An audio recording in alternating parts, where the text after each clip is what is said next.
धनंजय मुंडे आणि वाल्मिक कराड यांचे जवळचेच नाही तर त्यांचे आर्थिक व्यवहार सुद्धा होते आणि त्याचे पुरावे घेऊन अंजली दमानिया या उपमुख्यमंत्री अजित पवार जे की राष्ट्रवादी पक्षाचे राष्ट्रीय अध्यक्ष सुद्धा आहेत त्यांच्याकडे गेलेल्या होत्या. त्यांची भेट झालेली आहे आणि या भेटीमध्ये नेमकं काय घडलं, त्यांनी काय पुरावे दिले, कारण अजित पवार यांनी असं सुद्धा म्हटलेलं होतं की पुरावे येऊ द्या मग राजीनाम्याबद्दल बोलू. तर अंजली दमानी आपल्याबरोबर त्यांच्याकडून जाणून घेऊया. ताई, तुम्ही नेमके कोणकोणते पुरावे दाखवलेत आणि ते पुरावे बघितल्यानंतर अजित पवार यांची रिॲक्शन काय होती? ॲक्च्युली मी गेल्याबरोबर त्यांना पहिलं मला तर त्यांना तेच सांगायचं होतं की मला या जन्मी तुम्हाला कधी भेटेन असं वाटलं नव्हतं, पण कुठेतरी तुम्ही या पक्षाचे अध्यक्ष आहात आणि हा भ्रष्टाचार ना एक मुद्दा नक्कीच आहे आणि महत्त्वाचा मुद्दा आहे, पण हे जे चाललं आहे ना ते अतिशय खालच्या दर्जाचं चाललं आहे. म्हणजे ही दहशत जी आहे ती कुठेही आता महाराष्ट्रात उरली नाही पाहिजे आणि याच्यासाठी जर तुम्ही राजकारण बाजूला ठेवून जर करणार असाल काही तर नक्कीच करा. ह्यासाठी मी त्यांना मुद्दाम भेट त्यांची घेतली, कारण दोनदा त्यांची विधानं आपण ऐकली की एक तटकरे म्हणाले आणि एकदा अजित पवार म्हणाले की जोपर्यंत पुरावे मिळणार नाही तोपर्यंत कारवाई होणार नाही किंवा राजीनामा होणार नाही. तर जेव्हा मी आधी या कश्मकशमध्ये होते की आपण हे त्यांना पुरावे देऊया की नको का कसं करूया, पण मला असं वाटलं की हे जे धडधडीत पुरावे आहेत याच्यातनं अनेक गोष्टी कळतील. आता for example Venkateshwara industrial services नावाची एक कंपनी आहे. त्याचे जर आपण बघितले की ही कंपनी काय करते तर फ्लाय ॲश, ही कंपनी फ्लाय ॲश विकते. फ्लाय ॲश म्हणजे काय, जी राख, ज्याच्याबद्दल आता आपण राख माफिया बरंच ऐकलं, तर ही महाजेनकोकडनं घेऊन राख यांची कंपनी व्यंकटेश्वरा नावाची ही बाहेर विकते, इतर कंपन्यांना विकते, असं त्यांच्या बॅलन्स शीटमध्ये लिहिलेलं आहे. आणि त्या बॅलन्स शीटवर धनंजय मुंडे आणि राजश्री मुंडे यांच्या सह्या देखील आहेत. मग ही एक्झॅक्टली काय आहे तर ही कंपनी स्थापन करणारे धनंजय मुंडे आणि त्यांच्या पत्नी राजश्री मुंडे. मग याच्यातले सगळं शेअर होल्डिंग पॅटर्न काढला तर त्याच्यात त्यांच्या आई, त्यांचे मग सगळ्यात इम्पॉर्टंटली वाल्मिक कराड देखील आहेत. आणि म्हणून मी म्हटलं की त्यांचे नुसते काही ते कार्यकर्ते नाही आहेत किंवा त्यांच्याबरोबर त्यांचे फोटो आणि व्हिडिओज नाही आहेत, पण त्यांचे आर्थिक एकत्रच काम करतात.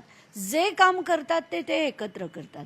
मग ते आर्थिक असो, राजकारण असो, दहशतकारण असो, गुन्हेगारी कारण असो, सगळं ते एकत्र करतात. आणि धनंजय मुंडेंचा वरदस्ता आहे, त्यांच्या डोक्यावर हात आहे, म्हणूनच अनेक गोष्टी घडतात. जसं आपण बघितलं की वाल्मिक कराडसारखा माणूस ज्याच्यावर 14 FIR आहेत, त्या 14 FIR असलेल्या माणसाला शासकीय बॉडीगार्ड कधी ऐकलं सुद्धा नसेल आपण, पण 2022 पासून त्यांच्याकडे शासकीय बॉडीगार्ड्स 2 दिलेले होते.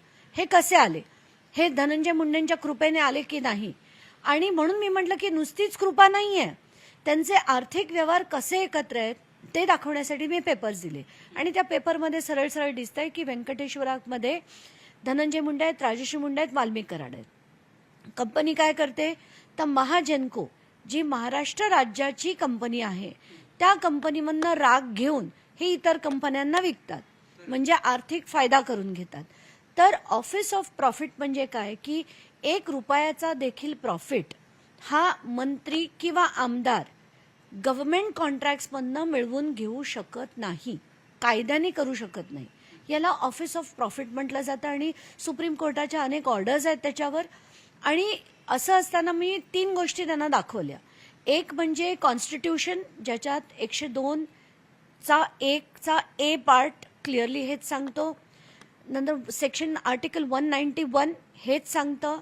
मग people of representation of people's act नावाची एक ॲक्ट आहे 1951ची, त्याच्यात सुद्धा हेच लिहिलेलं आहे पॉईंट नंबर 9A आणि 10मध्ये.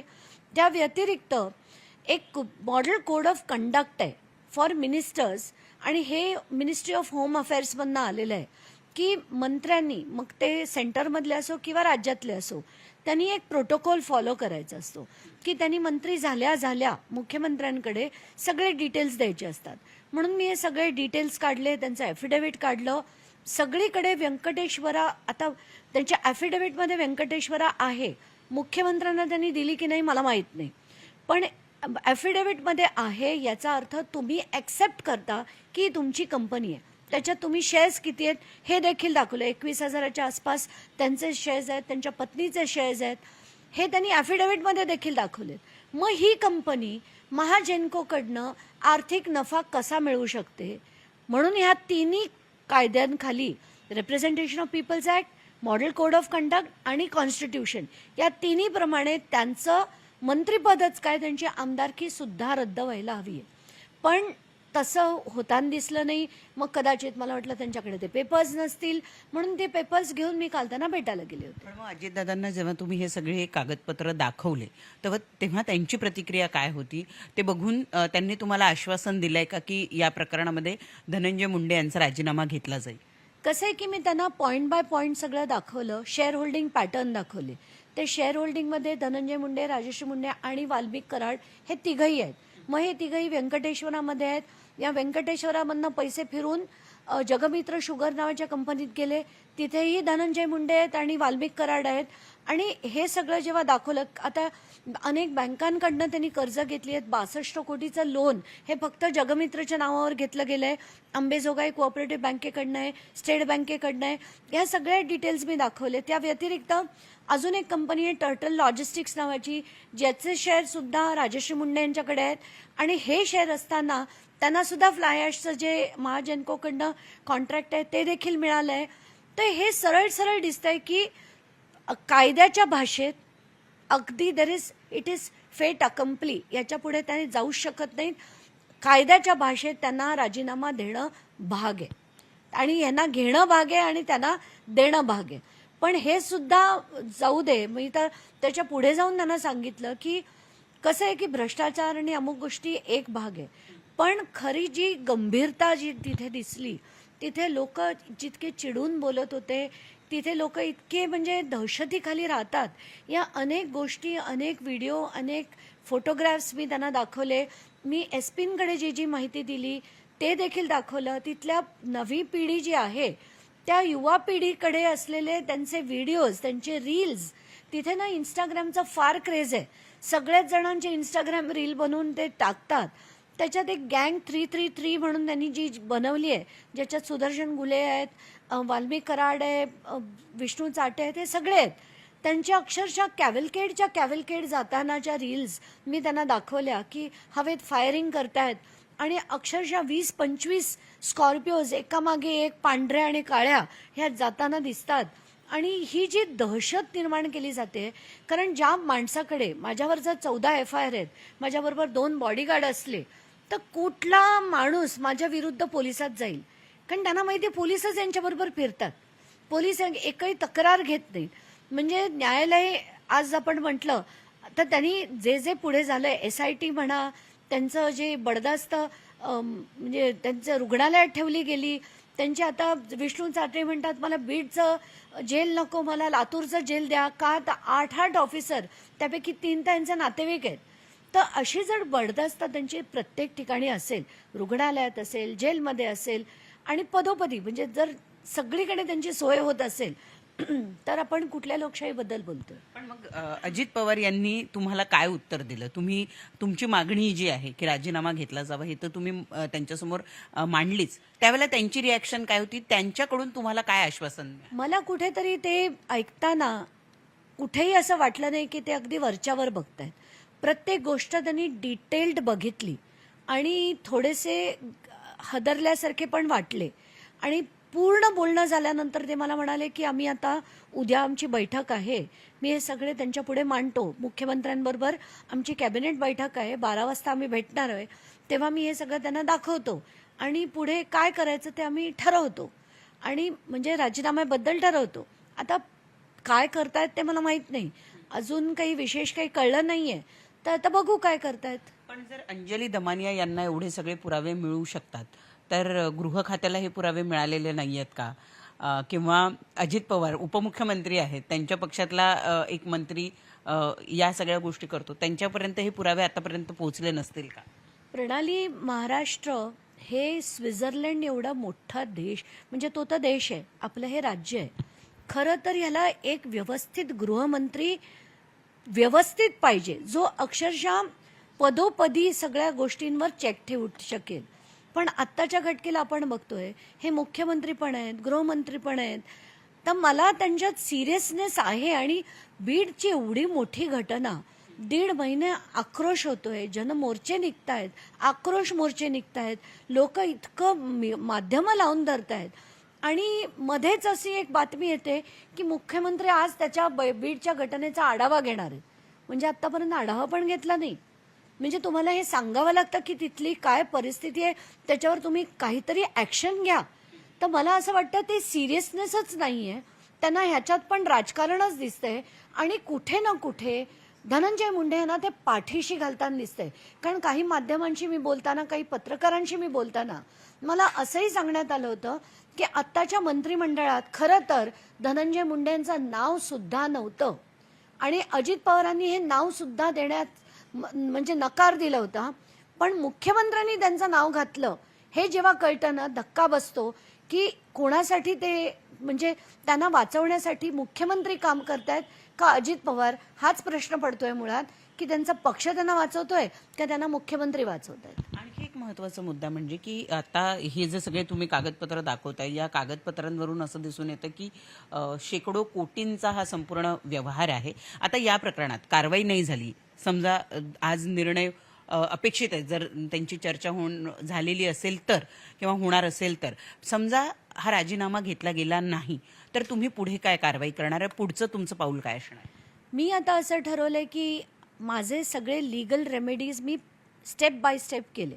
म्हणजे आधी SP ना भेटले, ADGंबरोबर 2दा भेट झाली, एकदा DGना भेटले, चीफ जस्टिसना मी पत्र दिलं, CMना भेटले, DCMना भेटले. DCMना नाही भेटले मी, त्या राष्ट्रवादी पक्षाचे जे अजित पवार गटाचे अध्यक्ष आहेत त्या अजित पवारांना भेटले. आणि सगळे माझे लीगल रेमेडीज एक्झॉस्ट झाले. जर CJNकडनं एक पॉझिटिव्ह काही निर्णय आला तर ठीक, नाहीतर मी PIL फाईल करणार आहे. पण या सगळ्या लोकांना पर्सनली लायबल करणार आहे. कारण तुम्ही राजकारणासाठी इतक्या मोठ्या घटनेकडे तुम्ही दुर्लक्ष करताय. तुम्हाला चिंता कशाचीच नाही आहे, फक्त तुमच्या खुर्चीची आणि राजकारणाची आहे. ही खंत नक्कीच आहे. म्हणून मी असं ठरवलं आहे की ह्या सगळ्यांना पर्सनली लायबल करायचं. आणि ह्यांना they need to be brought to books की तुम्ही एक गृहमंत्री म्हणून तुम्ही फेल झालात, तुम्ही चीफ मिनिस्टर म्हणून फेल झालात, एका पक्षाचे अध्यक्ष म्हणून तुम्ही अजित पवार देखील फेल झालेत. हे सगळं मला आता त्या माझ्या PILमध्ये घालायचं आहे. पण त्याचबरोबर आणखी एक पुरावा किंवा आणखी एक महत्त्वाची माहिती ती थोरात यांच्या संदर्भात सुद्धा तुम्ही अजित पवारांना दिली. थोरातांची इन्व्हॉल्वमेंट ही धनंजय मुंडे आणि वाल्मिक कराड यांच्याशी कशा पद्धतीनं आहे, आणि पर्टिक्युलर या केसमध्ये संतोष देशमुख प्रकरणामध्ये त्यांची इन्व्हॉल्वमेंट कशी? कसं झालं, मी थोरातांबद्दल जेव्हा बोलले की मला रिपोर्ट्स जेव्हा कळले वाल्मिक कराडचे, तेव्हा मला अंबेजोगाईहून कोणाचा मेसेज आला आणि ते म्हणाले अहो थोरात त्यांचं पियुष इन नावाचं हॉटेल आहे अंबेजोगाईला आणि ते अतिशय अल्ट्रा मॉडर्न लक्झरी हॉटेल आहे. ते कळल्यावर मी तिथले फोटो मी अमुकांना फोन करून अंबेजोगाईहून ते फोटो मागितले. मग हळूहळू कळत गेलं की अतिशय राजकारणी आहेत.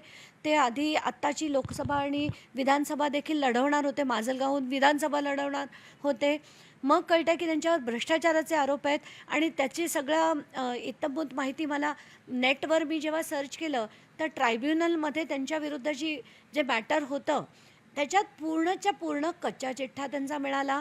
जोडपत्र 1 मध्ये 12 आरोप होते, जोडपत्र 2 मध्ये 12 आरोप होते. 1 कोटी, 2 कोटी, 5 कोटी, 8 कोटी असे वेगवेगळे त्यांच्यावर अफरातफर केल्याचे आरोप शासनाने लावलेले आहेत. तर हे सगळे जेव्हा बघितले आणि त्याच्यानंतर त्यांनी 2दा VRS मागून सुद्धा VRS दिली गेली नाही, अशा कॉन्ट्रोवर्शियल व्यक्तीला अगदी एप्रिल महिन्यात पुन्हा बीडचे सिव्हिल सर्जन म्हणून आणायला कोण कारणीभूत होते तर धनंजय मुंडे आणि वाल्मिक कराड. हे जेव्हा कळलं तर अतिशय धक्का बसला. पहिला प्रश्न मनात हाच येतो की मग जो पोस्टमॉर्टम देखील झाला आहे तो योग्य झाला आहे की नाही. तर ह्या सगळ्या गोष्टी आपण बघतोय ना, सगळ्यावरचा विश्वास उडत जातोय की हे चाललं आहे काय. म्हणजे यंत्रणा, पोलीस यंत्रणा, आज तर कळलं आहे की काही 10 जे आहेत ते काही 150 ते 200 पोलीस लोकांची नावं देत आहेत. तृप्ती देसाईंनी 25 दिली, मी लातूरच्या जेलच्या 8 जणांची दिली. तर हे सगळी यंत्रणा जर अशा गुन्हेगारांसाठी काम करायला लागली तर जनतेने कुठे जायचं हा प्रश्न पडतो. एक यंत्रणा सुटते या संपूर्ण प्रकरणामध्ये, ती म्हणजे ईडी. जर एवढे कोट्यावधीचे अफरातफर, गैरव्यवहार किंवा मंत्रिपदाचा लाभ घेणं असं समजा जर प्रकरण येत असतील, तर अजून ईडी याच्यामध्ये कशी काय आली नाही, हा सुद्धा सवाल अनेक जण उपस्थित करतात. नाही, पण मला असं वाटतंय की ईडी का आली नाही आहे, कारण हे भाजपच्या विरोधात काम करत असते ना धनंजय मुंडे आणि वाल्मिक कराड, तर नक्कीच ईडी लागली असती. ते 2012मध्ये त्यांना समन्स देखील आलं होतं वाल्मिक कराडना. आणि आता जी अफाट संपत्ती त्यांची दिसते की त्यांची घरं आहेत, त्याच्या गाड्या आहेत, 1.5 2.2 कोटीची गाड्या आहेत, म्हणजे डिफेंडर आहे, वॉल्वो आहे, BMW आहेत.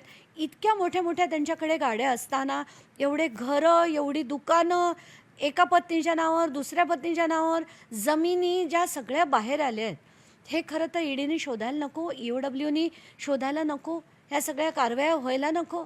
पण हे भाजपन बरोबर आहेत, त्यामुळे ईडीची चौकशी नेहमीच थांबते आणि हे आपल्याला पदोपदी दिसतंच आहे. एक शेवटचा प्रश्न. अजित पवार यांच्या विरोधात तुम्ही बराच कालावधी मोठी लढाई लढलेली आहे. काल जेव्हा तुम्ही त्यांना भेटायला गेलात, त्या सगळ्या जुन्या प्रसंगांचा काही उल्लेख झाला का? मुळातच तुम्ही एवढ्या वर्षानंतर कदाचित त्यांना पहिल्यांदाच भेटला असाल. काय त्यांची रिॲक्शन होती आणि तुमची स्वतःची काय रिॲक्शन होती? नाही, एवढ्या वर्षांनंतर नाही, मी त्यांना आयुष्यात पहिल्यांदाच भेटले. आणि भेट जेव्हा आत गेल्याबरोबर पहिलं तेच म्हटलं की मी या आयुष्यात तुमची कधी भेट घेईन असं मला वाटलं नव्हतं. पण मला असं वाटतंय की भ्रष्टाचार नक्कीच मी न्यायालयात लढू शकते. पण ही जी ग्राउंड रियालिटी आहे ना, आत्ताच्या घटकेला जी दहशत आहे, जे तुमच्या आमदारांनी केलेली आहे, तुमच्या मंत्र्यांनी केली आहे, त्याच्याविरुद्ध तुम्ही आत्ता कारवाई करू शकता. म्हणून पक्षाचे अध्यक्ष म्हणून मी तुम्हाला भेटायला आले. तर तेव्हा ते सुद्धा थोडेसे हसले. पण आणि मी त्यांना सरळ सरळ सांगितलं, जेव्हा मी म्हटलं ना की या जन्मी भेटेन असं वाटलं नव्हतं मला, तेव्हा तेच देखील हसले. पण त्याच्या पुढे जे त्यांनी ज्या गंभीरतेने सगळं ऐकून घेतलं, मला अपेक्षा आहे त्यांच्याकडनं की ते नक्कीच काहीतरी करतील. धन्यवाद ताई, आमच्याशी संवाद साधल्याबद्दल. तर या होत्या अंजली दमानिया, ज्यांनी स्पष्ट केलेलं ते आपल्या मागणीवर अजूनही ठाम आहे. आणि जे पुरावे अजित पवार मागत होते ते सगळे पुरावे मी केवळ अजित पवारांना नाही तर सगळ्या यंत्रणांना आतापर्यंत दिलेले आहे. आणि अजूनही जर धनंजय मुंडे यांचा राजीनामा होणार नसेल तर मग मला दुसऱ्या मार्गानं किंवा दुसऱ्या ज्या यंत्रणा आहेत त्यांच्या पुढे जावं लागेल. आणि त्याची तयारी मी केलेली आहे. मग ते मुख्यमंत्री असतील, उपमुख्यमंत्री असतील किंवा इतर कोणीही, या सगळ्यांना या प्रकरणामध्ये मी दोषी त्या केसमध्ये करेन अशा पद्धतीची प्रतिक्रिया अंजली दमानिया यांनी दिलेली आहे. व्हिडिओ जर्नलिस्ट सचिन कुबडेसह प्रणाली कापसे, न्यूज 18 लोकमत, मुंबई.